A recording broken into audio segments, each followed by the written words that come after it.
सिमारो एक छोटा सा गांव जो बाहर से जितना शांत दिखता था, अंदर से उतना ही खौफनाक राज अपने भीतर छुपाए हुए था। इस गांव में एक अजीब और डरावना नियम था। अगर कोई कुंवारी लड़की इस दुनिया को छोड़ देती तो उसे आग में जलाने के बजाय जमीन के नीचे दफना दिया जाता था। कहते हैं इसी एक गलती ने पूरे गांव को श्रापित कर दिया था। धीरे धीरे इस गांव पर बुरी आत्माओं का साया छाने लगा। हर गली, हर घर, हर कोना जैसे किसी अनदेखी ताकत की गिरफ्त में था। अरे मंगल भैया, घर पर हो क्या? अरे राजू, मैं तो तुम्हारा ही इंतजार कर रहा था। चल चल जल्दी चल, कहीं आते आते रात ना हो जाए। हाँ भैया, वैसे भी आजकल वो रास्ता ठीक नहीं है। राजू मंगल का सबसे करीबी दोस्त था। दोनों हर जगह साथ ही जाते थे। आज गांव के जमींदार ने अपने पोते के जन्मदिन के मौके पर पूरे गांव के लिए भोज का आयोजन किया था। मंगल ने पेट भरकर खाना खाया और धीरे धीरे बाहर निकल आया। जैसे ही वो बाहर आया, उसके कदम वहीं रुक गए। बाहर गहरा सन्नाटा था, ना कोई आवाज, ना कोई इंसान, और आसमान में पूर्णिमा का चांद और भी ज्यादा डरावना लग रहा था। मंगल ने चारों तरफ नजर दौड़ाई। अरे ये राजू कहाँ रह गया? इतनी रात हो गई। उसकी आवाज खाली अंधेरे में गूंज कर रह गई। वो इधर उधर हर कोने में राजू को ढूंढने लगा, लेकिन राजू कहीं दिखाई नहीं दिया। हवा अचानक ठंडी हो गई और दूर कहीं से कुत्तों के रोने की आवाज आने लगी। मंगल के चेहरे पर हल्का डर उभर आया। कहीं राजू किसी के साथ चला तो नहीं गया? शायद किसी के साथ चला गया होगा। ये सोचकर मंगल धीरे धीरे अपने गांव की तरफ बढ़ने लगा। रास्ता बिल्कुल सुनसान था। चारों तरफ बस घना अंधेरा, ना कोई इंसान, ना कोई आवाज, सिर्फ उसके पैरों के नीचे कुचलते हुए सूखे पत्तों की आवाज सुनाई दे रही थी। तभी अचानक मंगल की नजर सामने पड़ी और वो एकदम रुक गया। रास्ते के बीचों बीच एक लड़की खड़ी थी। वो लड़की इतनी खूबसूरत थी कि जैसे अंधेरे में भी चमक रही हो।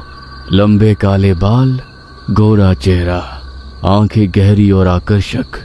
मंगल कुछ पल के लिए बस उसे देखता ही रह गया, जैसे वो किसी जादू में बंध गया हो। मंगल मन ही मन सोचता है, अरे इतनी सुंदर लड़की मैंने अपनी जिंदगी में कभी नहीं देखी, लेकिन इतनी रात को ये यहाँ क्या कर रही है? उसके अंदर हल्की शंका जरूर थी, लेकिन उसकी सुंदरता उस शंका पर भारी पड़ रही थी। मंगल धीरे धीरे उसके पास जाने लगता है। जैसे ही वो कुछ बोलने वाला होता है, तभी लड़की खुद बोल पड़ती है। सुनिए जी, क्या आप आगे जाएंगे? उसकी आवाज इतनी मीठी, इतनी मुलायम, जैसे कोई सीधे दिल में उतर जाए। असल में मैं इस गांव में नई हूँ और रास्ता भटक गई हूँ। अगर आप मुझे गांव तक छोड़ देते तो बहुत अच्छा होता।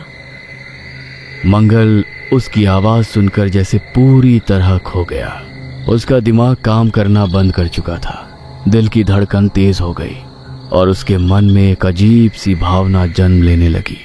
मंगल हल्की मुस्कान के साथ बोला, अरे क्यों नहीं, चलो मैं भी उसी तरफ जा रहा हूँ, तुम्हें छोड़ देता हूँ। लड़की धीरे से मुस्कुराती है, लेकिन उस मुस्कान में कुछ तो अजीब था, कुछ ऐसा जो सामान्य नहीं था। दोनों चुपचाप उस सुनसान रास्ते पर आगे बढ़ रहे थे। चारों तरफ सन्नाटा। अचानक आसमान में जोरदार बिजली कड़की। एक पल के लिए पूरा जंगल चमक उठा और उसी एक पल में मंगल ने उस लड़की के चेहरे को साफ देखा। उसकी आंखें कुछ ज्यादा ही गहरी थी, जैसे उनके अंदर कोई अंधेरा छुपा हो। मंगल थोड़ा घबराया, लेकिन खुद को संभालते हुए उसने पूछा, तुम कहाँ की रहने वाली हो और इस गांव में किसके घर आई हो? लड़की कुछ नहीं बोली, बस वैसे ही आगे बढ़ती रही, बिल्कुल खामोशी से, जैसे उसने सुना ही ना हो। तभी मंगल को एक और अजीब चीज महसूस हुई। उस लड़की के शरीर से एक अजीब सी महक आ रही थी, बहुत मीठी, बहुत तेज, जैसे कोई इत्र। लेकिन उसमें कुछ ऐसा था जो सामान्य नहीं था। वो खुशबू धीरे धीरे मंगल के दिमाग पर असर करने लगी। उसकी आंखें भारी होने लगी, सोचने की ताकत कम होने लगी, जैसे वो किसी नशे में जा रहा हो। मंगल खुद से ही बुदबुदाया, ये कैसी खुशबू है, इतनी अजीब लेकिन इतनी खींचने वाली। वो लड़की अब भी चुप थी, बस धीरे धीरे आगे बढ़ रही थी और मंगल उसके पीछे पीछे जैसे किसी अदृश्य ताकत के वश में हो। तभी लड़की अचानक रुक गई और बिना उसकी तरफ देखे बोली, मैं तुमसे कुछ मांगू तो दोगे? मंगल थोड़ा चौंका, लेकिन फिर भी बोला, अरे मैं भला क्या दे सकता हूँ, मैं तो एक गरीब आदमी हूँ। लड़की ने धीरे से कहा, तुम ही दे सकते हो। मंगल ने हैरानी से पूछा, क्या? और तभी लड़की ने धीरे धीरे उसकी तरफ अपना चेहरा घुमाया। उसकी आंखें अब पहले जैसी नहीं थीं, गहरी और डरावनी। वो धीमी लेकिन भारी आवाज में बोली, क्या तुम मुझे अपनी आत्मा दे सकते हो? उसकी हंसी सुनकर ऐसा लग रहा था जैसे चारों तरफ वही गूंज रही हो। और तभी अचानक बारिश शुरू हो गई, धीरे धीरे फिर तेज, और देखते ही देखते मूसलाधार बारिश होने लगी। इतनी तेज बारिश कि रास्ता भी ठीक से दिखाई नहीं दे रहा था। अब मंगल को वो रास्ता जो अभी तक जाना पहचाना लग रहा था, अचानक अजनबी लगने लगा। हवा के साथ एक अजीब सी सड़ी हुई गंध आने लगी, जैसे आसपास कहीं कुछ बहुत बुरा सड़ रहा हो। मंगल का डर अब और बढ़ गया। वो घबराकर इधर उधर देखने लगा। तभी रास्ते के किनारे उसे एक पुराना सा घर दिखाई दिया। घर जर्जर था, दीवारें टूटी हुई, लेकिन अंदर एक हल्की सी रोशनी जल रही थी। लड़की ने तुरंत कहा, चलो यहाँ रुक जाते हैं, जब बारिश कम हो जाए तब आगे चलेंगे। मंगल के पास और कोई रास्ता नहीं था। उसने हाँ में सिर हिला दिया। दोनों उस घर के सामने पहुंचे। मंगल ने दरवाजे की तरफ देखकर आवाज लगाई, कोई है घर में? तभी लड़की ने तुरंत उसे रोक दिया। चुप रहो, इस घर में कोई नहीं है, यहाँ बस मेरे जैसे रहते हैं। मंगल कुछ समझ ही नहीं पाया। उसका दिल तेजी से धड़कने लगा। उसे ऐसा लग रहा था कि वो लड़की इस घर को बहुत अच्छे से जानती है, जैसे ये घर उसी का हो। मंगल का दिमाग जैसे एकदम सुन्न पड़ गया। उसने घबराई हुई आवाज में पूछा, तुम्हारे जैसे? क्या मतलब? लेकिन लड़की ने कोई जवाब नहीं दिया, बस धीरे धीरे मुड़ी और बिना कुछ कहे उस पुराने जर्जर घर के अंदर चली गई। मंगल वहीं खड़ा रह गया। उसके पैर जैसे जमीन में धंस गए थे। वो भागना चाहता था, पूरा शरीर चिल्ला रहा था, भाग जा यहाँ से। लेकिन जंगल से आती जानवरों की डरावनी आवाजें उसका हौसला तोड़ रही थी। चारों तरफ अंधेरा, तेज हवा और वो सुनसान रास्ता। मंगल ने कांपते हुए खुद से कहा, अगर यहाँ से भागा तो शायद जंगल में कुछ और मिल जाए। हिम्मत जुटाकर वो धीरे धीरे उस घर के अंदर चला गया। घर के अंदर कदम रखते ही एक तेज सड़ी हुई बदबू उसके नाक में घुस गई। अंदर का नजारा देखकर उसकी रूह कांप उठी।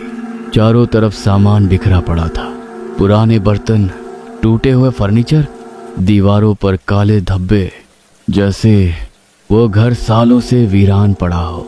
मंगल ने डरते डरते आवाज लगाई, तुम कौन हो और इस घर के बारे में कैसे जानती हो?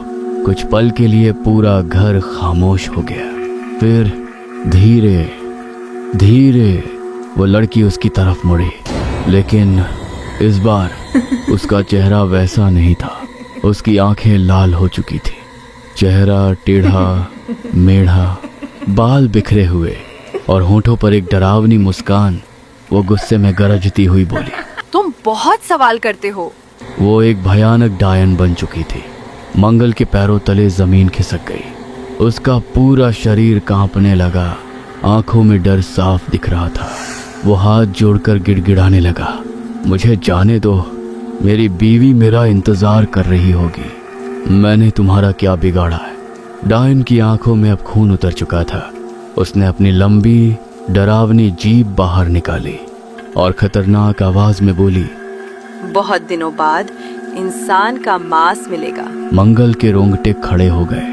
उसका पूरा शरीर डर से जकड़ गया। अचानक मंगल ने पूरी ताकत से भागने की कोशिश की, लेकिन जैसे ही वो दरवाजे की तरफ दौड़ा, वो वहीं जमकर रह गया। दरवाजा गायब हो चुका था। चारों तरफ दीवारें ही दीवारें, कोई रास्ता नहीं, कोई उम्मीद नहीं। मंगल की सांसें तेज हो गई। उसकी आंखों में अब सिर्फ मौत का डर था। तभी धीरे धीरे वो डायन उसकी तरफ बढ़ने लगी। मंगल पीछे हटने लगा, लेकिन अब पीछे भी सिर्फ दीवार थी। हे शिव शंकर, बचा लो, आप ही सहारा हो।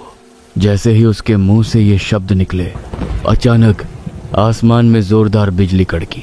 पूरे घर में एक तेज चमक फैल गई और उसी पल दरवाजा अपने आप जोर से खुल गया। डायन एक पल के लिए पीछे हट गई, जैसे उसे किसी शक्ति ने रोक दिया हो। मंगल ने मौका नहीं गंवाया। वो पूरी ताकत से भागा। बाहर निकलते ही वो बिना पीछे देखे भागता रहा। बारिश थम चुकी थी।